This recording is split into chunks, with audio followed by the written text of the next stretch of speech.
pastor, true depression happens when no one talks during the message. chat When is no one's quiet. chat. If the chat is dead during church, a church online pastor will go into depression. You need to buy some Yeah. gift cards for therapy or something like that. So we definitely want people here in the chat. We got some lead pastor roles, a Look, co-lead another pastor. former online pastor agreed with you. Yes, Ian Kirk.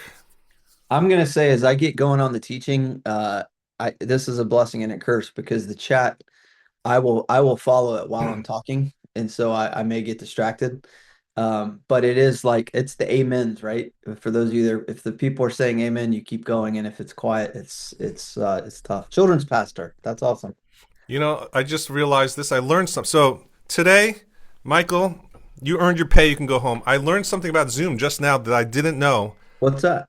And did you know, first of all, this is a side note, you could look up in your Zoom account how many hours a month you use Zoom. Oh, And last month I was on Zoom 160 something hours. that's too many hours. I don't know if anyone's going to beat me on it, but that's a lot. So I know a lot about Zoom. Okay. But I just learned that in the chat, you can actually make the size of the type big and small. I'm old, right? So I got these, like, I got what is it? Not bifocals. Progressives? Progressives. I have progressives now. And so I was like trying to read the chat, and I just realized you can increase the size of the chat Okay. with command plus and minus. Yeah, I've never command known plus. that before. Command plus and minus zooms any window in and out. Yes, but I didn't know that you can do with the chat. Did you know this? Did you know this, Michael? I did know that. Thanks for sharing. I know more things though, usually. Thanks for sharing. You don't share with me. Associate pastor here. Part of it is staying on tracks and not letting them fall by the wayside for sure. Currently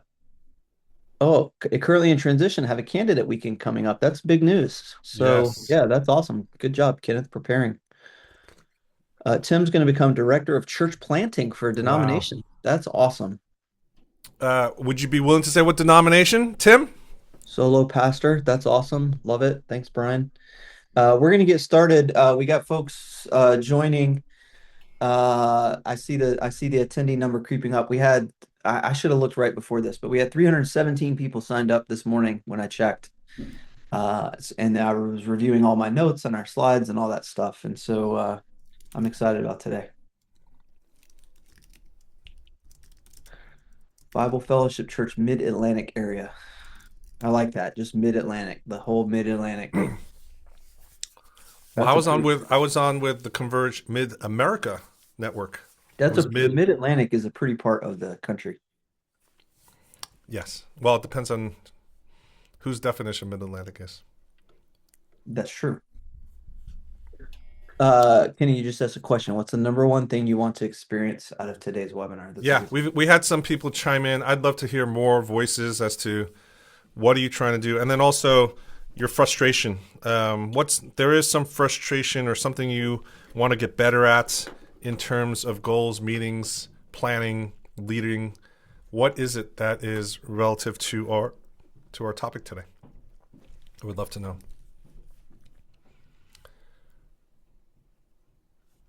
So we are crossing the 44 mark, 48 participants, which is good.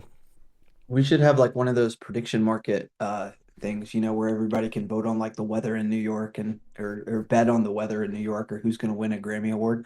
Yeah. We should be like, how many people are going to show up?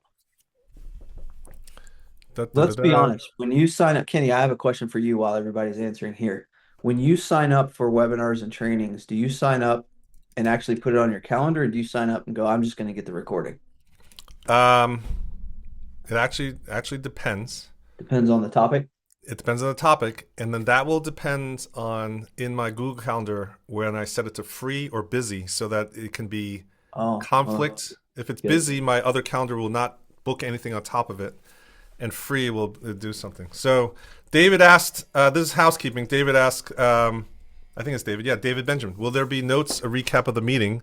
I will say, David, because you chatted, you will get it. Anyone who does not chat is not going to get it. I'm just kidding. But the answer is yes. We're going to hit record.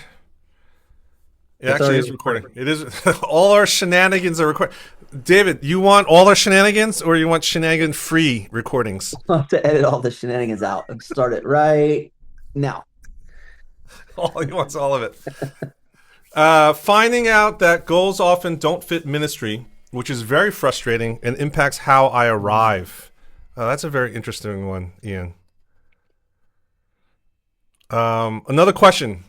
This is the number one thing that Tim Zuck wants out of this. He wants to know if you read the entire stack of books next to you or if it's just vanity. I'm going to answer that question. I'm going to answer that question honestly. This is a small stack, by the way. My real library is downstairs. These are the books that I'm kind of working on recently. I would say of these, I don't know, 30 books, I probably read cover to cover half of Zero. them. And the Half other of them. half, the other half were just kind of reference or I would read chapters and stuff. Hmm. Yeah. That's more than I would have I thought. like Wayne. He's yelling at us. Let's get going. Here we go. Okay, we need to start on time. Wayne, what title and role do you have in your? Are you the XP? He's the That's a good XP. one. What's the prediction market on Wayne's title? Okay, here we go. Welcome to today's workshop and webinar. My name is Kenny Jang. I've got Mike Lukaczewski here with me, my compatriot in action. We are here to share some, I think, leadership principles and philosophies that I hope will be super practical, tactical. This is one of those things where we see a lot of leaders struggle, and then offline, those conversations we have in the margins with people, we hear these like pattern recognition of little frustrations, complaints, etc. Of the lack of clarity that happens around these things, and so Mike is going to walk us through and lead us through this charge of hopefully putting forth a model, a framework, so to speak, of how to actually approach this goal setting. And so whether you are a senior pastor, lead pastor, or you're managing teams, or even on an individual basis, if in the season you're not reporting to anyone, I think this methodology that we're going to talk about should be helpful. Michael, if you want to just give maybe 2-second backgrounds on, how this came to be, and then just launch right into it, because we've been told by our XP to get to it. I know, I like that. So I'm actually gonna go ahead and share my screen. And so I've got some slides that I'm gonna work through, and I'm gonna keep it moving at a brisk pace here today. I'm sharing my whole screen. I don't want to do that. Hold, please. Let me just share this Google window. And can you guys see the slides? It says goal setting for pastors. That's what we see, right? That's great. Awesome. We are a go. So I think as just kind of we jump in to just share kind of what we put together is and I have actually a core. Wait, let me make sure this is advanced. As I'm going through this, I'm going to teach three. I got 3 points because I grew up in a Baptist church and they always had 3 points in the sermon. So I've got 3 points for the webinar. And then I'm going to show a framework for how to write goals that I think works for churches and pastors and not just businesses and corporate. But I was thinking about this, Kenny. You and I were talking about this a couple weeks ago. I read a lot of emails from companies that exist to serve the church, right? So whether they're businesses or nonprofits, they're just doing great stuff. And so many of the tone, let's call it the tone of those emails that I get are, and I see it on social too. It's just like, you're a pastor, so you don't have time to do this, or you're a pastor and you're overwhelmed, and you're a pastor and you're so busy, and you're a pastor, and all the balls are dropping. And I was a pastor. I was a church planner. I worked in church for 20 years, and I was a church planner and lead pastor, and I know there are days like that. But I want to confess a little bit when I see those, like, you're disorganized and you're drowning in all this stuff. I always cringe a little bit because that's not most of the pastors I know. Most of the pastors I know are not on the verge of wanting to quit, on the verge of giving up everything. That you feel very called, and you're intelligent, you're smart, you're not dumb. You didn't come to this because you're dumb and need to get smart. You're not on the brink, you're not hanging on by a thread in your church, that you have some kind of fortitude and you have some kind of uh, calling that I think on the bad days, we do have those bad days. And there are times that we do want to just take, need a sabbatical. But throughout all the other times that there's something significant. So I want to talk about goals, and I'm going to talk about meetings a little bit. I'm going to talk about how we can like throw an anchor like into the future and then like pull ourselves toward it a little bit. And the question that I want to ask just as we go, I would love for you to consider this, and I would love your feedback at the end of this, is what I'm about to share for maybe, I don't know, 30 minutes. I'm going to compress it down into 30 minutes and just get to it. Do you think this would work in your church? That's the ultimate question. Like process all this and go, do you think this will work in your church? Maybe 100% of it, maybe 50% of it, maybe no percent of it. I would love to know that. But as we get started, this is my favorite goal setting story from Alice in Wonderland. That Cheshire cat, by the way, is a weird looking cat. I mean, that's a scary looking cat if you came across that cat in the woods. But maybe you've used this in a sermon illustration. But Alice asked the cat, "Would you tell me, please, where I ought to go?" And then the cat looks back and says, "Well, that depends on where do you want to go." Alice looks back at the cat and says, "I don't much care where." And then the cat says, "And it doesn't matter which way you go." If there is a metaphor for goal setting in churches, I think this is it. Because most of the churches, now I say many of the churches that I've worked with, Kenny, I think you would echo this too. Um, they got hardworking people, they got staff that work a lot, they got volunteers that are committed. I mean, everybody's busy, we know that. But then when we drill into like, all right, well, what are you trying to do by April? What are you trying to accomplish by the end of the year? We gather the team together and go, what are the three most important priorities in your church right now? There's either no answer or a bunch of answers, right? It's all over the place. And I think that in a lot of churches, there are people working incredibly good people working incredibly hard, but we're really not going anywhere because we don't really have those goals and alignment. So I want to talk about goals and alignment. This is my favorite quote about goals. A goal properly set is halfway reached. So if you could get to the end of this and go, hey, we're gonna have some goals and we're gonna set them properly, not just willy-nilly, but prayerfully and strategically and on purpose. And this is what we're gonna do. Like I think that's a huge benefit. Why do we need to talk about goals in church?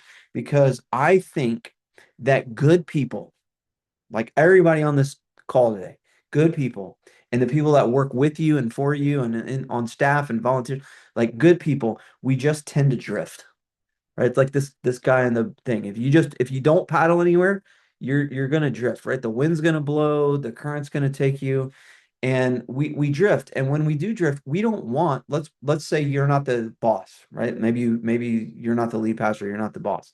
You don't want somebody, you don't want somebody micromanaging. You don't want somebody like doing this heavy-handed check-in, feeling like they're, checking in on everything. You want to feel like you're a part of a team that collectively the team is going somewhere together. That's one reason I love the book of Nehemiah. This is one of my favorite verses in the Old Testament. The story of Nehemiah is just great.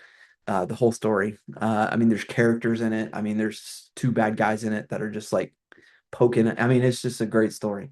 But I love this story. It got kind of toward almost the end. So the wall was completed in 52 days, marking the swift completion. I love that. It's like they had a goal, then they had a plan to accomplish the goal, and then they had success. And when I think about church, that's what I would love to encourage us to have today. A goal, and then we create a plan to accomplish the goal.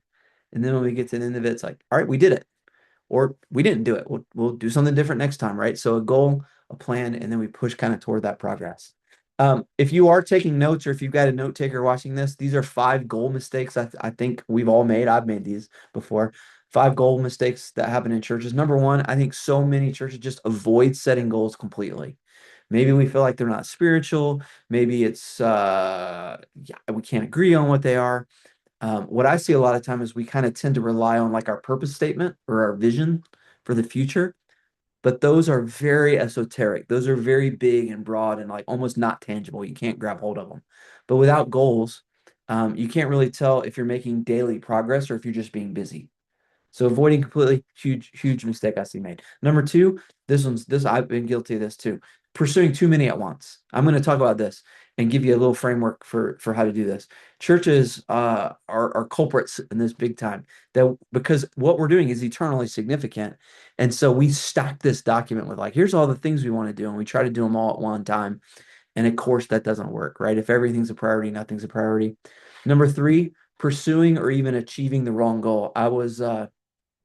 listening to a pastor, was it 2 weeks ago, I think, and they were talking about their church, and they said, you know what? We've never set any attendance goals because we didn't want our church to just be about just getting the most people in the building. That's superficial goal. So in the history of our church, we have never set an attendance goal.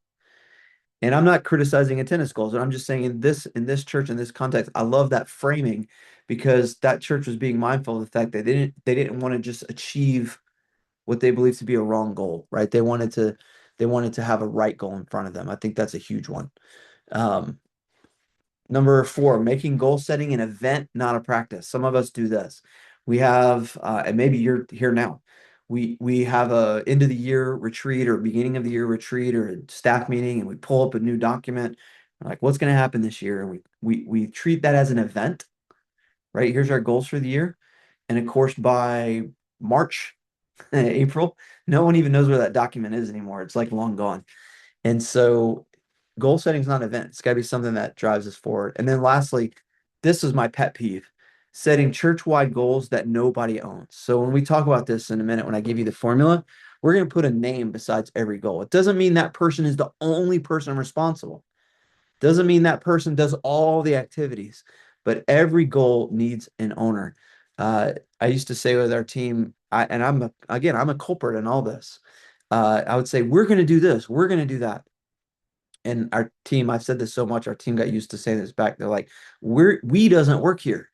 You know, we is the video games that my kids play. We doesn't work here. These names of people work here, so we can't do a goal.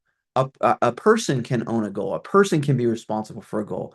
A person can lead a team to accomplish a goal. But all our church-wide goals need to be owned by a person. So we'll talk about how to make that. We'll talk about how to make that happen. When we look at goals, the data is depressing. Kenny, these are my AI pictures. I made these just for you because I know you like AI pictures.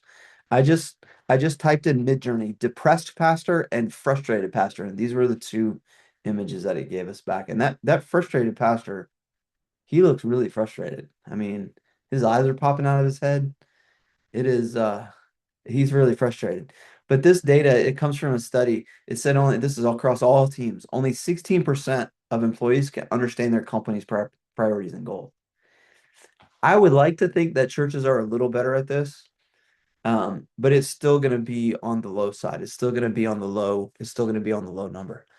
So we did a survey. We surveyed 300 pastors, and we sent a survey out. We asked about goals. Maybe some of you responded to this. And here's what we found: 45% of pastors say they don't have clear written goals in their church. One third said, right, so 100 said that only a few people know them and work towards them. 39% said they rarely review or talk about goals in any meetings, right? So we may have them, but they're in that hidden Google Doc that nobody can find. And 53%, more than half, said the goals are not effective at driving any kind of focus or progress. So they don't work. And so I look at all this and go, this is very depressing, right? This really does get depressing, and it really does become a problem. And so I was like, all right, what's the solution? Somebody was asking me before we started about all the books that are in the background if I've read them. I did read every one of these books. In fact, I've read every one of these books twice because about 6 months ago, I was like, churches collectively are saying, we did that survey. We're like, churches collectively are saying goals are not working for us. So there's got to be some stuff. So all these books talk about goals. Um, all of them talk about goals in some way. And I read them before and I read them again, just looking for stuff that would work in churches, looking for things that would that churches could grab hold on. Here's what I found when I reread all these, and I took all the notes. I can post all the notes somewhere. I've got all the kind of notes for these books, and I went through everything. I highlighted things, I underlined things, and here's what I found: that almost every one of these goal frameworks is absolutely overkill for church. Like these were made for business and these were made for corporate and they work, right? I don't disagree. Like they're all going to work. But the problem is like I turn into that guy again. I'm like, this is too heavy. This is too like businessy, and even things like OKRs. I mean, there's a ton of stuff about OKRs. Well, that comes from chip manufacturing. And it's like we're not running factories where we're cranking out, chips and memory chips and computer chips and processors. We're not doing that. It's like it this like to go, like I'm looking in the chat, right? To go to like children's pastors and worship pastors and people and lay down this like here's our OKR system. It's almost like it's just overkill. And then SMART goals. I love SMART goals. SMART. I'm not going to talk about them, but they're really good. I mean, that comes out of a consultant and that was consulting for Fortune 500 companies. It's like, here's how you make goals. And they have all these teams and cascading and let's put them here and do that. I just, it's just too much. That was my takeaway. It's just too much. Churches and ministries and people trying to help people, like these frameworks, all these like you had to adopt this whole methodology. I just didn't see that people were going to do it. I read this quote in one of those books. This guy worked at Google. I related to this one. He said, having goals improves performance, but spending hours cascading goals up and down the company does not. And that I resonated with this because it's like these frameworks that I read and all those that stack of books, I intellectually agreed with all of them. But when I thought about how a church would actually implement that, or if I was sitting in a staff meeting trying to implement that, it was it's like this is going to just weigh people down, not free people to do ministry. And I don't think anybody on the video today is looking for stuff that's going to weigh us down. We're looking for stuff that's going to make us better, right? I love what Ian just said in the chat. He said these things did work for me in the business world, but they don't work in the church world. And that's the I appreciate that comment, Ian, because that's the distinction that we see. It's not that the stuff in the business world is untrue. It's just it's almost too much. It's too heavy. It's too complicated. A lot of them require that you adopt a whole methodology that you can't do in church. It just doesn't work that way. So I wanted to come up and present today a solution that I think is a lot simpler. And I know some of you guys have answered this in the chat, but maybe based on what we've talked about for the last 15 minutes, what is your biggest frustration or challenge with goal setting? I would love for you to type that into the chat right now because I want to have those. I want to respond those. I want to make sure this is like connecting with you and helping you. I'm going to give you a statement that I think you can grab hold on, but I want to like tailor this toward what your frustrations or challenges are with goal setting. So would you answer this in the chat? Just, I mean, free form, you can just throw the answer in there. What's your biggest frustration or challenge with goal setting? Um, Randy said having more than 5 people want a goal and then own it. Yeah. Relevant goals, okay. Setting aside time to think through the needs and determine them and creating the action steps. Okay, right? So that sounds like goals to plans. Too vague, that's a good one. Not a good one. It's a bad one, but I get it. Buy-in, huge, right? You ever try to hand a goal to somebody and they're like, I don't agree with that.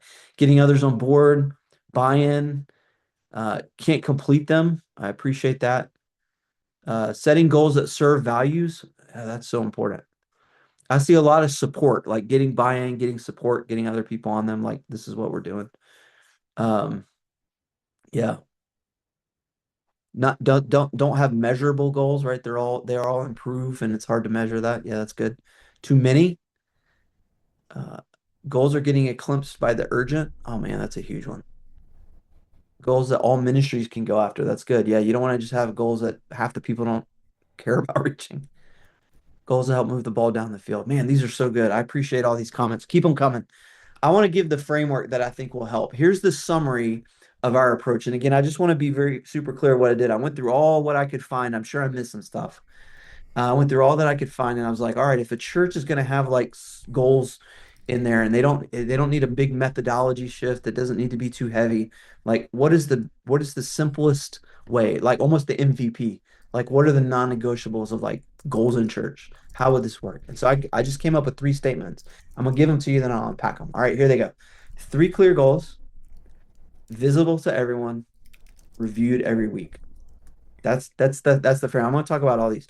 3 clear goals, visible to everyone, and reviewed every week. I'm going to make this super easy. This is not complicated. This doesn't take a ton of time. 3 clear goals, visible to everyone, reviewed every week. If we were all in a physical room together, I would have us say this out loud. Maybe I could get Kenny to say it out loud. Repeat after me. 3 clear goals. 3 clear goals. I like that. Visible to everyone. Visible to everyone. Reviewed every week. reviewed every I like week. that. I like that. How's the chat going, Kenny? What are people talking about? Chat I mean, I love the responses they've had. I put in another question right now. Like, what actually happens when you, your team, or an individual on your team misses a goal Ooh, in your good one. church and your staff? Like, Yeah. what are the actual consequences, or what actually happens when it becomes clear that Yeah. something was supposed to happen and didn't happen? What's your recourse? What's the Yeah. retro?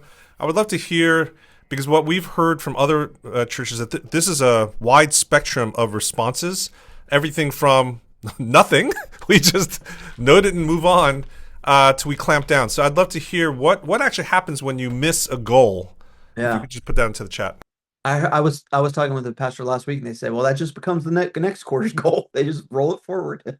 So, all right. So while you guys are responding that, let me break these down. All right, three clear goals. So I want to just unpack these three clear goals. What do I mean by three clear goals?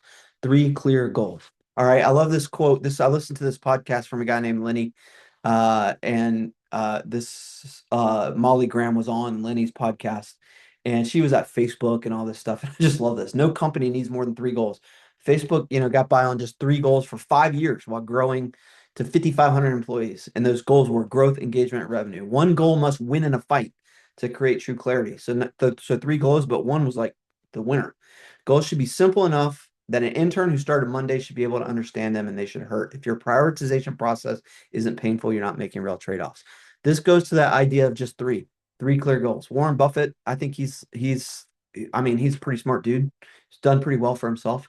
The difference between successful people, really successful people, is that really successful people say no to almost everything else.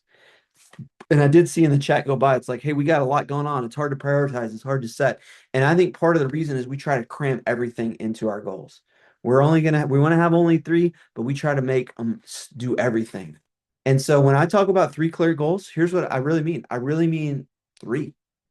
Like if I were to sit down with you and your team in your room, and we could have 2 or 3 hours on a whiteboard and to say, hey, if you could push toward three things this whole year, 2026, the three big goals, the three big objectives, what would those three things be? And we would brainstorm, and we'd probably get a list of 50. But if we had to whittle those down to three big ideas, right? I don't want to like make a spiritual comparison that's not real and do eisegesis, but like Jesus, when asked was like, hey, all the laws, I'm gonna reduce it down to two, right? Love the Lord, love your neighbor as yourself, right? I'm reducing it down to two. So if we say all the things that your church could do, all the things that are out there, if we had to put them into three measurable objectives and goals, what could those three be? Here's the power. Here's why I love this. Can you imagine the clarity that would come if your team, if your volunteers, if your givers, if your deacons, if your board, if all the stakeholders, right, the people that were involved in key ways, if everybody knew the three things that we are shooting for this year are one, two, three, and if everybody knew them, if everybody had memorized them, if everybody goes, that's what we're aiming for. Can you imagine the alignment that would happen if you had those goals are? If can you imagine what would happen if we all knew them? If you could go to anybody and go, "What are our three things? What are our three things?" Can you imagine if you walked in the wall and there in the office and there they were? Can you imagine if you opened up your computer and on your desktop there they were? Like three clear goals. Now, for our framework, I know this is simplistic, right? So I'm talking about three church-wide goals for this year. What could those be? And you may not know what those are right now, but what would happen if you took some time in prayer, you gather some people together and say, hey, what would those three things be? Could we cascade three things? We can't get people to align on 27 things, but could we get people aligned around three things? That would be pretty amazing. Now, tactically speaking, here's how I think this works or could work in a church. And this is where I would love to know, would this work for you? So if your church has three big goals, and then everybody that worked in your church. Now I know again, even here it gets a little sideways because what does work mean? Is that full-time staff, part-time staff, key volunteer? I'm gonna leave that up to you. But I'm gonna say, hey, your team, right? So your church has three big goals, clear goals. And then every single person for a 90-day period also had three individual quarterly goals. I think that would work. Your organization had three big goals. And then every 90 days, so 4 times a year, people gets together and go, all right, what's my role in helping us do that? What's my objective in helping us accomplish one or two or three of these big goals? Where do I fit? What am I pushing for? Now, I'm not talking about my job. I'm not talking about I got to pay bills or I got to teach the sermon. I've got to recruit volunteers. I'm talking about goals, right? What are the goals that I'm doing in my 90 days that's going to connect to the church's big three? Now, when I talk about three clear goals, here's the framework that I want to show you today. And I've shared this with some pastors and I've gotten some feedback. This is what I want to know from you. How do you write a good goal? I saw some chats go by that was like, they're confusing. What somebody said they weren't measurable. So I would write every goal like this: from X to Y by when and why. Like I think almost every goal in your church could fit into this framework: from X to Y by when and why. You could do this for those three big goals, and you could do this for those 90-day individual goals: from X to Y by when and why. What does from X to Y mean? Well, there's your measurables, right? Recruit more small group leaders is not a good goal. There's no from X to Y, right? Go from 10 small group leaders to 12 small group leaders is from X to Y, right? You see how that is? Uh, increase giving from $5,000 to $10,000. That's from X to Y, right? Usually X to Y has numbers. Now I know some things are hard to quantify in numbers, but I think if we push at it almost all the time, that we can get into like where are we right now? Because a lot of times we don't know that, but where are we right now? And where do we want to go from X to Y? That's a great framework for writing a goal from X to Y. We want to go from this, and let's be real, this is where we are, to that. This is where we want to get from X to Y. Now, by when? This is also huge. Um, when are we going to do this by? Like, what is our goal? What are we shooting for by the end of this 90 days? By the end of this year, right? What's our time frame here? Now, one of the things that I read in all the books that talk about like stretch goals or whatever, I actually don't like it. I don't like it because when you have like unsure by when, it's almost like removes the stakes out of it. From X to Y by when? Like when are we going to do this? Like when is this supposed to happen? And then this to me is the most important part in church, and it's the why. Why? So everybody talking about buy-in. To me, the why is where you address that. The why is where we have to harp on people. The why is where we have to preach and teach and cast vision. Why is this a goal? Why is this important that we do this? What is at stake if we don't do this? When people don't buy into a goal, it's because they don't buy into the why part of it. It's because they don't believe that it really matters. They think, oh, this is just optional. They think, oh, if I don't do this, I'll just roll it forward to next quarter or nothing's at stake. And I'm not saying the why should be like, or I will get fired. That although that would be very motivating. But the why needs to be grounded in your purpose and your mission as a church, right? It needs to be grounded in the context. The why is where the context comes in, right? So if you want to recruit more small group leaders, why? Is it just so you can have more? If you want to, get more people to give, why? Is it so that people can get paid more? Or, I mean, why? And I think when we talk about the why, that's where we have the opportunity to get our buy-in. Now, Greg asked a great question. How do we just keep these all from ending at the end of the year? Sometimes the buy-win is easy because if you follow this framework that I'm talking about, you're either going to have annual goals, those are going to end by the end of the year, or you're going to have quarterly goals, and those should end at the end of a quarter. And so the buy-win, I'm going to encourage us to think in those buckets, right? So we really are going to have 4 times a year that goals should end. Sometimes they can end earlier if like there's an event, or like Easter or whatever, that's not going to happen at the end of a quarter. But if you do this rhythm, and I'm going to do the second part right now, if you do this rhythm, the win gets pretty easy because it becomes a cycle and it becomes a rhythm. And you know this, the more you do something, the better you get at it. So if you could write every goal from X to Y by when and why, that gets your church away from these vague vision statements and purpose statements and mission statements and makes it tactical and makes it tangible. It makes it understandable. Like when you go to somebody and go, what are you working on? They should go to their goals, not the job description that has 97 bullet points on it. Like this is what's most important. This is what I'm aiming for from X to Y by when and why. I think this is a framework that could work from X to Y by when and why. From X to Y is about outcomes. We're not measuring, we're not measuring activities. We're measuring outcomes. I think again, this is a little pet peeve of mine. Church people that work in church are the best people in the world, best people in the world. But oftentimes we rest on the fact that we're just doing good work, but we're not looking on the outcomes. Just because we're called and committed doesn't mean that we're productive and effective. And we want to be called and committed, but we also want to be productive and effective. So X to Y focuses our goals on outcomes. So when you're people on your team, or if you're on a team, when you have a goal, it needs to be an outcome, not just like, do a good job is not an outcome. That's an activity. So we want to push those to outcome. By when is your timeline and why is your purpose? From X to Y, by when and why. Okay, that was three clear goals.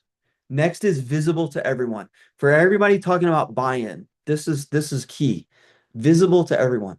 I don't believe these goals should go in a secret document in a Google folder and only be visible to leadership. I actually believe, and again, I went through a whole bunch of stuff and I put up some thought into this, and I'd love to know what you think. Because a lot of this is ideas that I want to give you and push on you. Um, I don't think these goals should be secret. I think you should know what my goals are and I should know what your goals are. If we're working at the same church, if we're stakeholders on the same team, if we're pointing toward the same mission and going in the same direction, then I think you should know what I'm up to and I should know what you're up to. I'm not talking about micromanagement. I'm not talking about tasks. I'm not talking about what you do on Tuesday at 2 o'clock. I'm talking about the goals. If these are the three most important things that you're shooting for this quarter, I think that should be an open. Why? Because if you're struggling with something and that's known and visible, don't that shouldn't be a secret, right? That's not a sign of weakness because I think good people can help when this stuff is visible to everyone. Um, I'm toying around with this phrase. We all know what ambient light is, but like it's like when you can get like lights coming from everywhere, you can kind of see. I think in churches, I don't think people want surveillance. I don't think people want like somebody checking in on their daily activities. I don't think they want to go to a stand-up meeting every day and justify why they have a job. I just that again, that was the business framework. It was like a lot of that stuff. I don't think that is necessary in church. But what I do think is necessary in church is leadership is when we put on the table, here's what we're all doing. It raises the tide of accountability and buy-in with everyone. It puts us all, this is what we're doing, not in general, but specifically. And so when I can see your goals and you can see my goals and I can see where yours are and you can see where mine are, it's going to create a sense of teamwork. Or here's what it's going to do, or it's going to surface out the people that can't do it. And both of those are good things. And I think what happens is we get some ambient accountability rolling when our goals are visible by all. Where do you visualize these? Well, you can make a Google sheet. I mean, you can make a good Word document. I mean, you don't need a complicated system to put these goals visible. And so if it was me, I would put Q1, church name Q1 goals, and I'd list the goals and I'd assign them to a people and I'd make that document shareable by everyone. Right? Because we now know what everybody's doing. Ryan asks, is this a framework to be used every 90 days or annually? I think this is 90 days. I'm gonna do that one next on the reviewed every week. But yeah, I think once a year you set your annual goals, three of them from X to Y by when and why. And then I think once a quarter, you can do it together, you can do it separately. Everybody sets 90-day goals, three 90-day goals, and it creates a nice rhythm. You put this in a Google spreadsheet, you put this on a whiteboard in the office if you still come to the office and everybody has an office. At the end, I don't have any, at the end of this, when we're done, I'm going to show you a tool that we've been building called Aligify. I've loaded it up with the church, and I'll walk through that. You can check your goals there. I'm going to give you that at the end if you want to do that. But visible to everyone. So three clear goals, visible to everyone. These aren't secret, right? Let's bring them out into the open. And then the last part of the framework is reviewed every week. What does that mean, reviewed every week? I think this is really, really important when we talk about reviewing these goals every week, because the biggest disconnect I see is that these churches, our churches, right, we have some kind of goals, but they're never talked about. So at some point where there's a meeting or a retreat, we said, this is what the most important thing is. But what happens? We never talk about those things. I saw somebody in the chat say, We never get to talk to that about that stuff in the meetings because the meetings always deal with other things. And so I get that tension because we say these are our goals. This is what we're going to do. This is what we feel called to do. This is what God's leading us to do. But then the day to day takes over and we never talk about them. So how do we review these? I think that our goals have to show up where we already work. I think our goals have to kick off the meetings that already exist. You don't even have to have extra meetings. They should begin the meetings that you already have. So what does reviewed every week look like? What does this goals and meetings, yin yang situation look like? If you're going to go through all the trouble of setting goals, then when your team gets together to have meetings, start with the goals. Like these two things need to intertwine. The meeting shouldn't start with, what's everybody's problem or what's going on, right? There's better places to do that. If we're going to set goals, then when we meet, let's talk about those goals first. So here's how I think you can do this. Weekly, I call this the rundown. Now, if you have a staff meeting, you could do this at the beginning of your staff meeting. You just literally you take that doc you made, you take the line of file, I'll show you that in a minute. You look at the piece of paper, the whiteboard on the wall, whatever it is, and you go, all right, we're Billy from 8 to 9 small group leaders by blah blah blah because blah blah blah. How's it going? That one's on track. Excellent. Move to the next one. Okay, read it. How's that one going, Sally? Off track. Okay. Just like a weekly rundown. And if you have a meeting, you could literally do this in 5 minutes. If you have a group text with your staff, you could do it in there. If you have a Slack channel, you could do it. You can do it on Microsoft Teams. You could do it on Monday. You could do it asynchronously. I think you just do it at the beginning of a meeting that you already have and just go, that's where we start. And that if think about that, it's forcing you to read the goal every single meeting. And you start with it. You don't try to get to it at the end. You start with it. Run out of time for the other stuff. Start with what's most important, and that's the goals. So the weekly rundown, the person responsible, remember we talked about that? Person responsible says, my goal is this, and they read it and they go, it's on track, or it's off track, or it's at risk. And if something's off track, you just make a note. You can come back to that and talk about it. Let's get it back on track. If something's on track, we go great and we move on. But just the green, yellow, red light, green light, yellow light, right? Just that forcing function keeps these goals in front of you. And again, you can do this offline, you can do it online, you can do it in a meeting, but you got to keep the main thing in front of you. Then well, there's the whole thing. Then you can do monthly, you could do a review. So maybe in that same meeting, instead of just doing the quick update, you can spend more time talking about any that are off track, right? Maybe that meeting's a little longer. Maybe you cut the other stuff out of that month, that meeting. So one, you just carve out some more time to go, how are these goals really doing? And adjust the plan. I know I didn't talk a lot about creating plans. I'll do a follow-up because every goal needs a plan as well. But I don't know, I ran out of time for today. So you need to do a weekly rundown, a monthly review, and then quarterly. Somebody said, "Hey, how often do we do this? Do we reset these every 90 days?" I think that works for a lot of churches. That at the end of the quarter, you go, "All right, how do we do?" You gather the team together and you just set it again. So 4 times a year. That's all you got to do. 4 times a year. Get everybody all together and go, all right, what's our from X to Y by when and why for this quarter? Sign them out to people, track it, and you just keep going. If you review this, so this puts it in front of you every single week. Every week it's quick, every month is a little bit longer, every quarter you take some time. But this keeps these goals in front of you and your team. And I think that that's a framework that could work. So let's review. And I just would love to hear some questions. 3 clear goals, visible to everyone, reviewed every week. I'd love to know in the chat. I've got the chat back open, Kenny. I missed some stuff.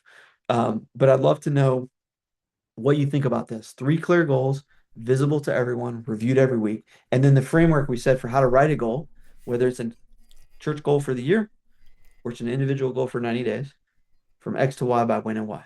So 3 clear goals, review visible to everyone, reviewed every week, from X to Y by when and why. That's kind of what we talked about. And so I'd love to know what you think. I'd love to know what your questions are. While you're typing in some questions, this is the question, right? Would this work in your church? What part of it would work? What part of it would not work? I'd love critique, right? I'd love some feedback on this. Like, would this work if you tried to implement something like this? Where would you have friction? In about 5 minutes, you can leave. Like, we're gonna be done in about 5 minutes. But if you want to stick around, I want to show you a tool that we're working on, and I'm gonna give you a code if you want to use it. But it's certainly not a requirement, but I just want to show you something. So if this is like, man, we definitely need some help with this, I'm going to have 20 spots that I'd love some alpha users, and I'm going to personally work with you to get this implemented if you want to do that. But I'm going to do that in 5 minutes. What I'd love to do right now is just answer any questions that you have.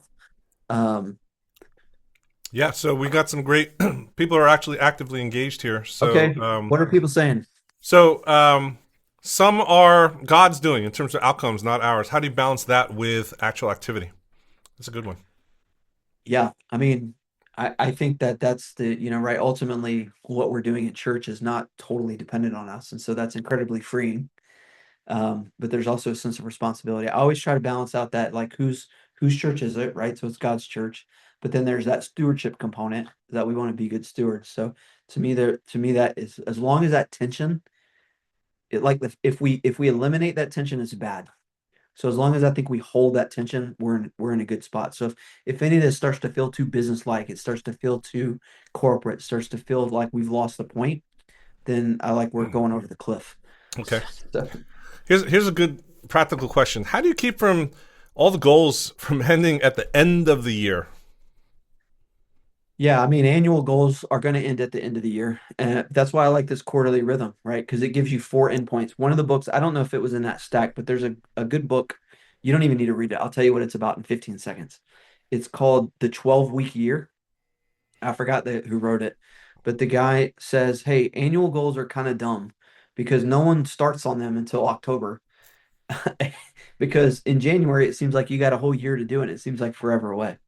And so basically anything you think you can do in a year, you can probably do in a quarter. Um, so that's what the point of the book is. So I really like this quarterly rhythm. I like 90-day goals.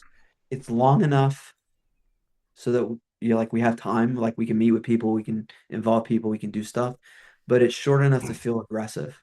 So that's I really like that 90-day rhythm.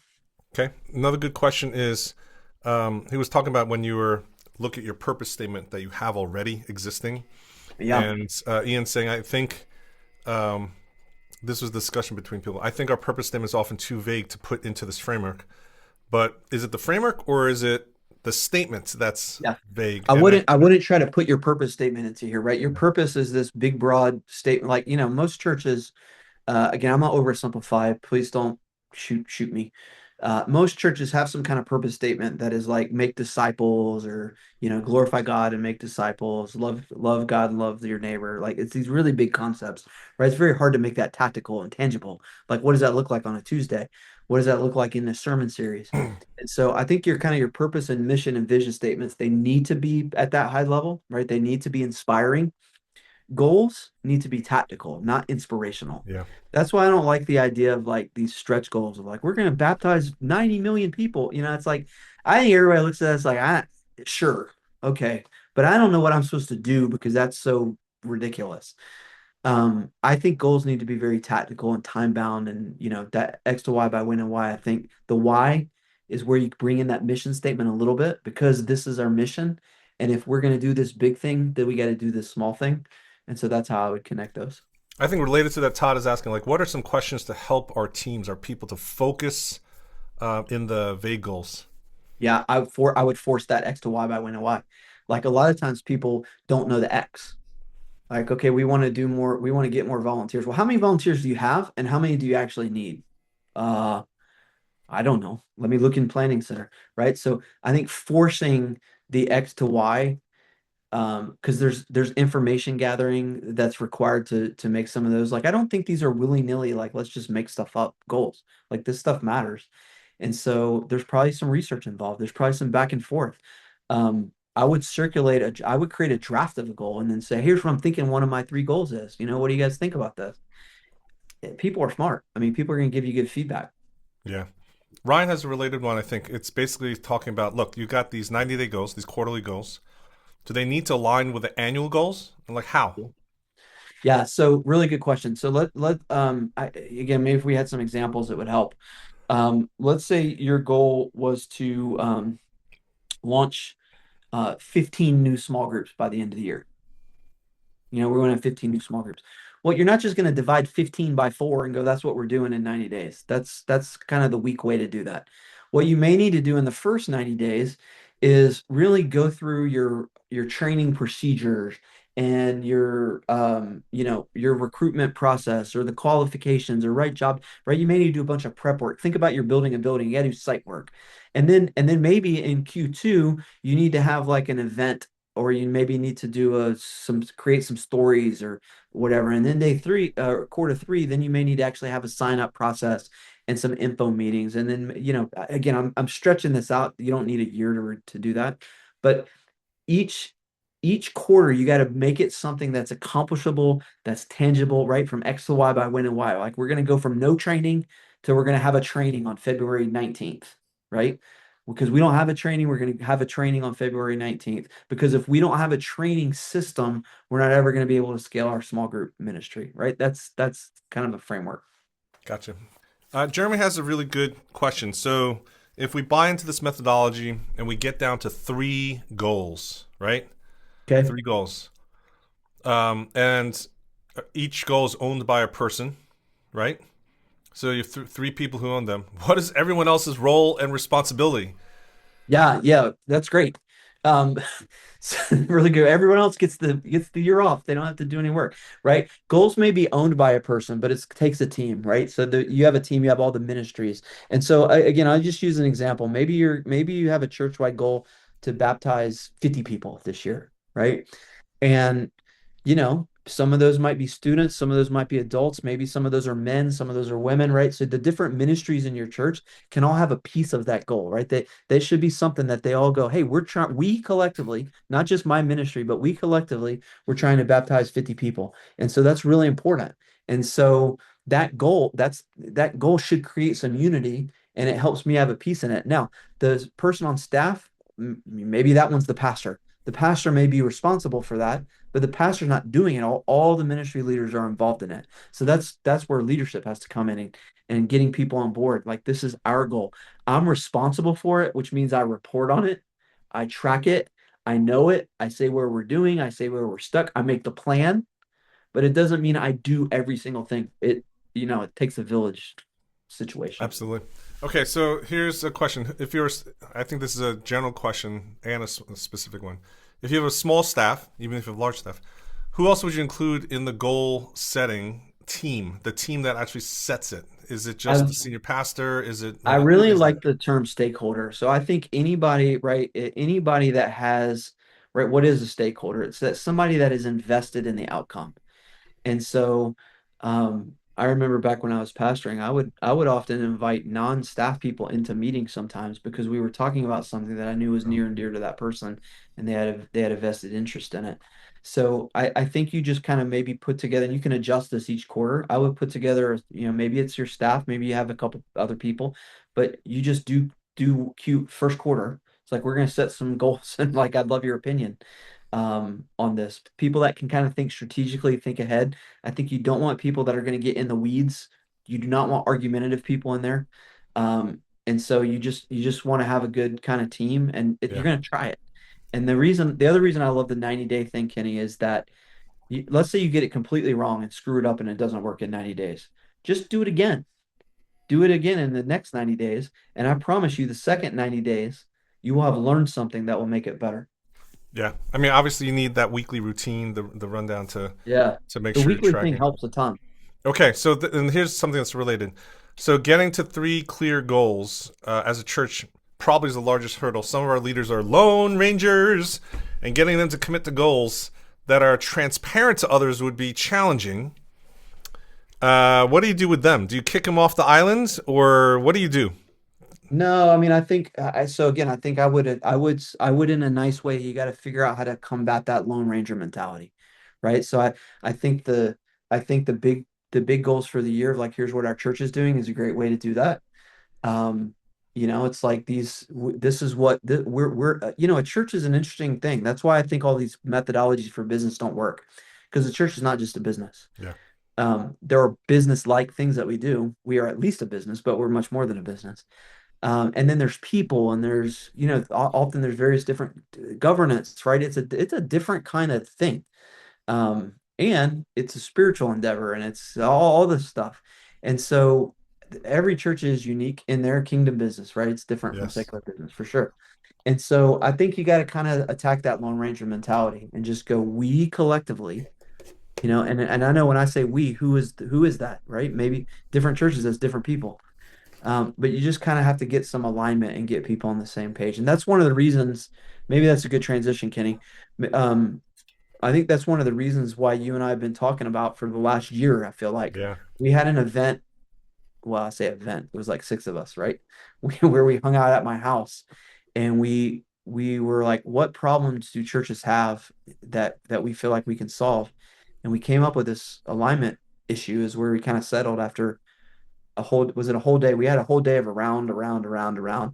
And by day two, this like started to get real clear. And that was kind of the genesis of this thing that we're calling Alignify, which is like, what if we could help churches create some goals, push them toward people, and actually create alignment amongst the team? Like, wouldn't ministry be better if we collectively all knew our parts, and like a football team, right? That you might be the wide receiver and this person might be the quarterback and I might be the offensive lineman, but if we win the Super Bowl, we all get a ring. And so could we move this needle in church and help churches like get aligned around very specific things and move forward? Because we're kind of got a little tired of churches just being busy, busy, busy, busy, but not effective, effective, effective, effective. So that's why we've been working on Align-ify a little bit. Like I think what Greg said, goals have to be related to actions you can control. They need to be tied to meetings that exist. They need to be owned by people that are on your team. Like this stuff has to be real. It can't be hypothetical and it can't be in the future. Um, and so maybe I'll just show this real quick. And again, guys, if you've got a jet, totally get it. But if you got another 10 minutes, let me show you this real quick because I think this is pretty useful. And I think this could help you implement um, what we're going to do. And let me share my screen again because I want to pull up a website. Chrome. Okay. So I'm going to go to thinkalignify.com. And this is what we've been working on for you. And I'm going to give you a login here in just a second. But this it's thinkalignify.com. And let me just log in and just show you. So I've created an actual demo account. And I'm just going to log in. And you could create an account and obviously get your own login. Of course, I did not remember my password. Let me go to the correct. Hold, please. I gotta figure out how the internet works.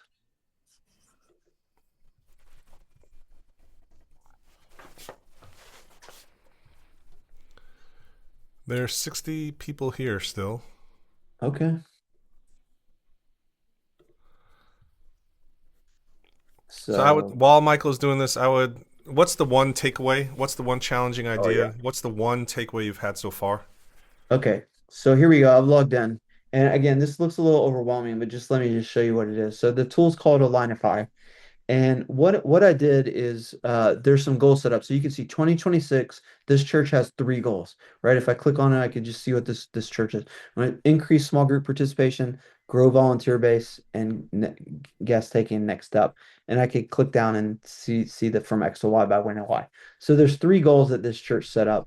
And then if I go over here to the individuals, right, that are in here, I'll just go to the snapshot and click here, you can see that there's individuals here, Aaron, Caleb, Emily, John, Lucas, and Naomi's, right? So this team has six people, and each of these people has three goals, right? So you can see their goals right here.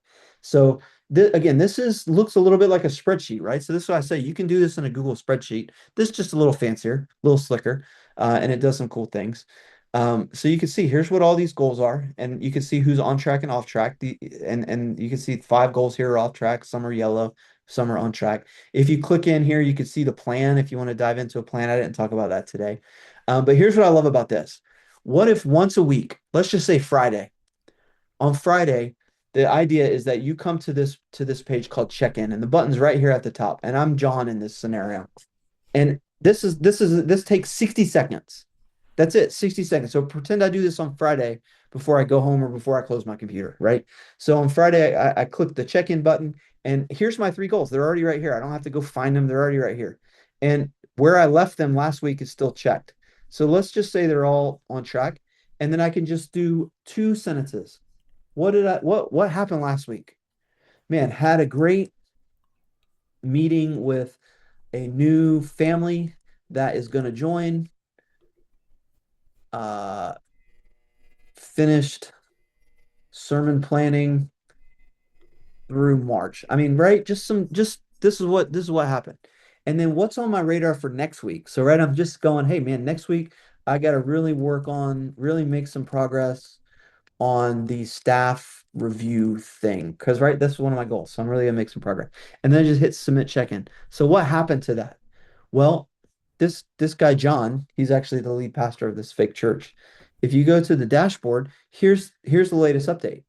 So imagine when everybody did that, when John, let's say it's now Monday, when John comes back to work and is like, all right, how's everybody doing? He's just got to look at the dashboard and go, all right, here's our goals, here's where they are. I can see what's happening. I can read just quickly what they wrote, right? I can just see what's happening. There's not, I don't need to see Naomi's to-do list with all the stuff, but I'd really love to just see and have a record of like her thoughts. If she hasn't updated yet, I can nudge. Now Naomi's going to get a little notification to do the update. And it's just a way to track all the goals. Now, here's what I love about this, Kenny, because we talked about these goals need to show up. So we put a meetings component in. So I'm going to go over here to meetings and go to team meetings. So this church has a staff meeting once a week and all six people go to it. So if I click in on this staff meeting, I go to the staff meeting page. What is this? This is the agenda for the meeting. There's there's not a complicated Google Doc somewhere that everybody has to find out. This church has decided that when this team meets, they want to look at the scorecard, they want to do the goals, they want to talk about issues, and they want to look at action items. If they want to do other stuff, they could configure other stuff.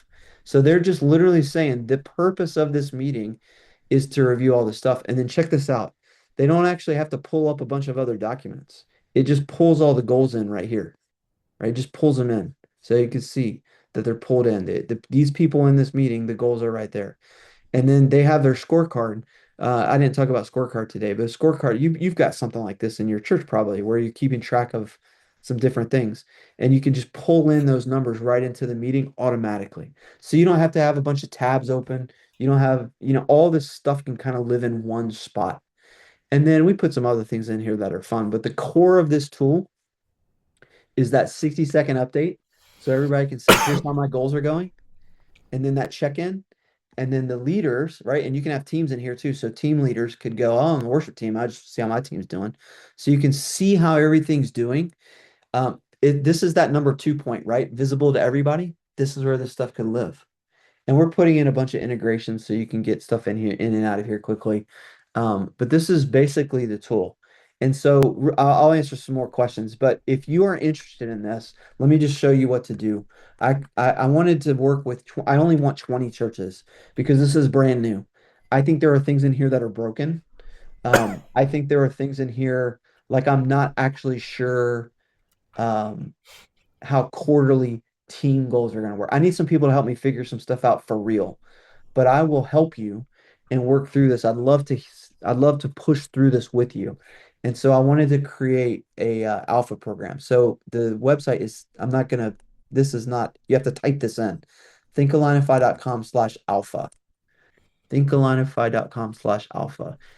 Join 20 churches in a 3-month pilot program. Okay, so you can read about this if this is something you like to try.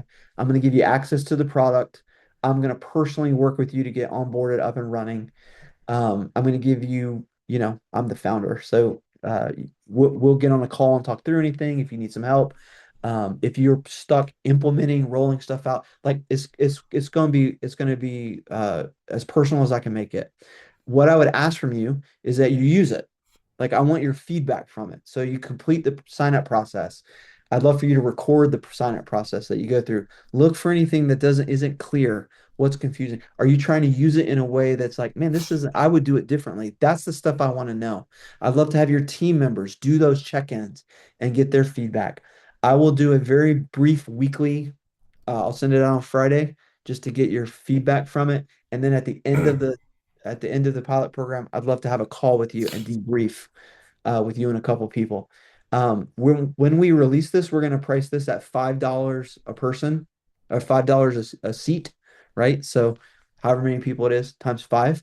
But I've created discount codes that you can use for the beta program, and it's a choose your own adventure. So if you use the code four, it'll make it $4 a seat, or you can use the code three, it'll make it $3 a seat. If you use the code two, $2 a seat. If you use the code one, just $1 a seat. And so you can pick whichever one you want. I mean, you know, sure, go for the higher one if you can. But if you need to do one, again, no problem. But I do want you to have a little bit of an investment. I don't want you to just invite people that aren't going to use it, right? And so I think even a dollar, it signals it's like, hey, we want to try to solve this problem. But you can pick whichever one you want. And so if you want to do this beta, you just can go again, thinkalignify.com/alpha. You can click get started, use one of these codes at checking. I'll send you guys this link. And you can sign up and I'll just help you. And when we get to 20, I'm going to close it and then I'm going to work with those 20 churches over the rest of this quarter to go, is this actually helping and how can we make it better? I'll leave this up. I'll leave it up. I'll leave that part up. Um, yeah, we got several dozen people still here. I would love Okay. to hear first gut check. How does this feel? What does this software look like to you? Is this something that you'd be interested in? And then any other questions about goals? I like Delano. I don't know if I'm saying that right. His takeaway was three clear goals, not 100. Totally Yeah. agree. And then Ian, 90 days is freeing. Yeah, I think that is just, it seems to be an epiphany to a lot of people of when you're, how do you translate all your annual goals and the big rocks that you're trying to do as an Yeah. organization down to the tactical daily thing that you can empower your teammates and yourself to do?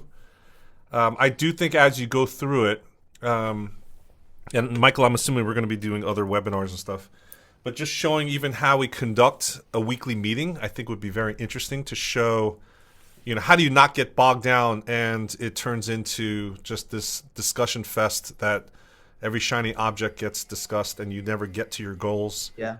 What do you do with those things? The issues board, all that kind of Yeah. stuff, I think is really helpful.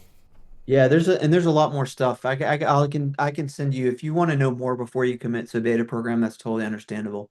I can send you a much longer demo where because it does other stuff like it does issue tracking and there's some cool ways to do like even team member recognition and stuff in there. There's a lot of cool things. There's some cool views. You can do your one-on-one meetings in here too. If you ever have a one-on-one meeting with a team member, maybe it's even once a quarter that you get together with somebody and just talk through stuff. What should those meetings talk about? Yeah. Oh, that's in here. Good question is like, what happens if you're just a single pastor? Single pastor with no staff, or I'm sure you have some volunteers also. What does that look like? I think this is optimized for people who do have a couple of team members, but I think even as a solo pastor, it might be useful for you. I personally think just having a framework to have that accountability for yourself instead of like a whiteboard or post-it notes and things like that. And Yeah, like Mike said, you could use a spreadsheet, if Google Sheet, if you really wanted to, but I think it totally. just gets a little clunky. And for me, it's just one of those things that I understand in my own workflows. For the things that are important, um, I think it's worth spending resources to get rid of the friction. How do you get rid of the friction for something that's Yeah. super important to you? And even at five for it would be $5 per person, so it isn't even that much. Yeah. David, I see David's question in the chat. Are the individual goals related to the church goals? They should be, right? Now, I think in real life, again, that's some of the stuff I want to work through with people. I think not every goal is going to be like a hard connect, right? I think some of them are going to be dotted lines. I think some of them may be just related to things that just need to happen and aren't explicitly called out in a goal, right? Yeah. There's a realistic part of like we know there's a lot of stuff going on in church. And so the other reason I like those individual 90 days is you do have space. If there's just something that's not like I mean, if all of everybody's goals are not connected to the annual goals, that's a problem. But there's gonna be some give and take in there. And I want you to have freedom and grace to use this and not get, not feel like it's too limiting. Question about, so there's a couple of people with different circumstances that might want a longer demo or wait a little longer circumstances. My suggestion is to email Michael at thinkalignify.com. He put it in the chat here, and just start the conversation. He can save it, bookmark it, come back to you when, Yeah, say, there's a children's family pastor that's moving to Ohio. He can put it into the tickler file and just reach out again when you're ready. totally. If you want the longer demo, I think Michael's willing to hop on a call for a senior pastor to really feel this out, especially if you're going to be one of the 20 pilot churches, because I think this is where I know in my history, being part of startups and software development, the first voices that actually participate are the ones that benefit the most, because selfishly you're getting the features and benefits and guiding product development the way it's almost like you're getting free custom software. That is the benefit of being there. And I also think it's just exposure to what we've come up with this methodology of management and leadership, Yeah. etc. I see Ellis, I appreciate your comment. Planning a new ministry space would be great to be built into the DNA Yeah. of a new parachurch ministry. Absolutely. I think you know, I we're what we're talking about today in our heart really is to help churches with this stuff. But, you know, I think nonprofits, ministries, even businesses where that other stuff is overkill. Like this same thing from X to Y by when and why works, right? That I think that resonates. Three clear goals, viewable by everyone, reviewed every week. Like that, this is something that I think churches and ministries can do. I mean, I think it'll help just about anybody. Uh, David, thank you for the note. What's the one takeaway? I just want to articulate, because a lot of times hearing your language of how you describe it. So, like, hey, I was just on this webinar. These two crazy guys were talking about this radical way of doing things, reducing things down. Um, and someone's going to ask, so what did you learn, or what were they trying to share? What's the one sentence that you would describe? How would you describe what was being presented here today? That would be truly helpful. So as you exit, let us know how else we can help you. But if you could just share with us in your own language what you saw today, how would you describe it in your own language? That is going to be super helpful to us. Someone asked about the replay. We're going to send out links to the replay. Yeah, if you registered, we'll send an Yeah. email with the slides and the replay. And If you logged in with a bootleg link you found on the black dark web, you can always email Michael at thinkalignify.com, and we can make sure that you get a recording. But if you registered through the Zoom webinar registration page, you'll get a link to the replay. I cannot guarantee you'll get the free bonus shenanigans that happened at the beginning of the call. no, Um, that was for the on time I'm people, right? I'm Or no, the hoping, earlier than on time. yeah, I'm hoping that gets edited out. Um, yeah, what's the one takeaways? What's the one takeaway? Ideally, we will create no more than three goals, and each individual will create their own goals for how they will help accomplish those three goals. Yes. And then again, the second part, the real magic really happens in the rhythms of the meetings. Mhm. This helped me to refocus. Thanks. Goals matter only if they're connected to a person and are actionable. Absolutely. That's good. That's a good one. Yes. You're hearing what we're saying. Anything else in the final moments? Thank you for joining us today. Um, the main speaker was speaking very fast, and I lost most of the time. Yeah, that's you got to listen fast if it's me. The great part is you can get the replay and slow it down. I think both Michael and I listen to podcasts at 1.7, 2.0 speed, but then Yeah. when people try to listen to us, they try to slow it down. Yeah, you could slow it down and or you could get the transcript and just read it. Yeah. Yomi is saying, what if a weekly meeting review is determined a little too frequent? The answer is, I think you need to push back or hold your ground. And the question is, what do you call a weekly meeting review? Because our weekly meeting reviews, I think, probably are a little bit different than what you might be imagining, or what other staff members typically feel what their experience has been weekly review meetings. The manifesto here is that most church staff meetings, the weekly review meetings, take too long, meander, and don't focus on what's the most important thing. And so that is hopefully, again, And I want to go through what we do in weekly meetings next time, because I think that will yeah, be very instructive to people. yeah, because I think the key there is I would not schedule a separate meeting to do a goal review. If you have a staff meeting, I would make so like here on this thing, like I would just start the staff meeting with the goal review and then give it 5 minutes and then do your other things. I mean, a lot of churches do life updates, or I mean there's prayer that I'm not saying don't do all those things and replace it with goal review, but just start with the goals in whatever meetings you already have. And right, so if you're having a one-on-one meeting, there's probably a bunch of stuff you want to talk about, but start with how are we doing with your goals? Because we already determined in the past that those are the most important things. So let's start with that and make sure we don't run out of time. And don't necessarily add more meetings. Nobody wants more meetings. Just make the meetings that you already have more strategic and more pointed. Yeah.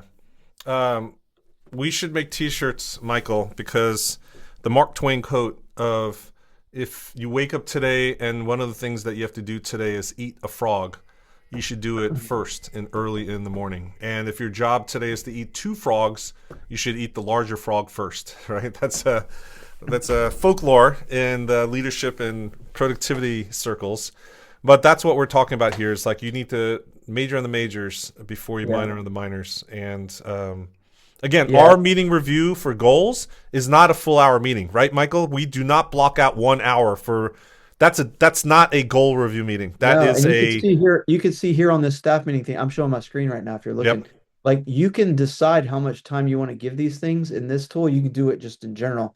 Or let's say when we're doing individual goals, take 10 minutes. That's it. 10 and then move on to the other topics, right? Move on to the other things.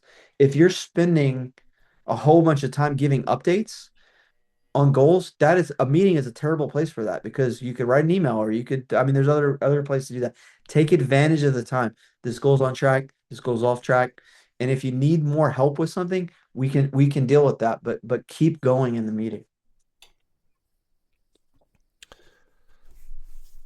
Okay, so last call again. If you wanted to get part of the 20 Church Alpha and get some input, free coaching basically, thinkalignify.com/alpha, and you can apply there. And Michael will get in touch with you to take it to the next step. Thank you, Yep. everybody, for being with Yeah, us thanks, guys. today. We really appreciate the feedback and the input, even after today. When you get the replay, if you have any feedback, even after the replay, or if you show it to somebody else, we would love to hear your what did the other people say? What did they resonate with? What did they actually get drawn to? Because people get drawn to different parts of the story. So let us know, because hopefully we're building this in public and so that you'll see the journey with us. But hopefully at the end of the day, we'll have something that many, many churches will benefit from. So thank you, Michael, for sitting down with us today. And we'll be back in touch with goal setting and the journey to a more productive future. Bye, everybody.